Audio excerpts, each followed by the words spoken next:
ಶ್ರೀಮದ್ ರಮಾರಮಣ ಗೋವಿಂದ ಗೋವಿಂದ.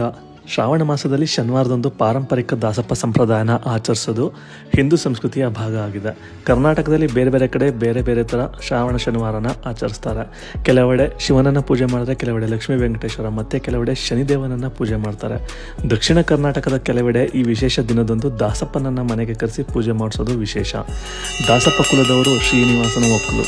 ಶಂಖ, ಜಾಗಟೆ, ಬಾಂಕಿ, ಜೋಳಿಗೆ, ಕೆಂಪು ಬಟ್ಟೆ, ಕಂಕುಳಿಗೆ ಬೋನಾಸಿ ಹಾಕಿ, ಪಂಚಪಾತ್ರೆ, ಗಂಟೆ, ಧೂಪುಂಡಿಗೆ, ಮಂಗಳಾರತಿ ತಟ್ಟೆ, ನಾಮದ ಡಬ್ಬಿ ಇಟ್ಕೊಂಡು ಹನುಮಂತ ಮತ್ತೆ ವೆಂಕಟೇಶ್ವರನ ಮೂರ್ತಿನ ಪೂಜೆ ಮಾಡಿ ಮನೆ ಮಂದಿಗೆಲ್ಲ ನಾಮ ಬಳದು ಶಂಖ, ಬಾಂಕಿ, ಜಾಗಟೆ ಬಾರಿಸಿ ಗೋವಿಂದ ಅಂತ ಹೇಳಿದ್ರೆ ಪೂಜೆ ಮುಗಿಯುತ್ತೆ.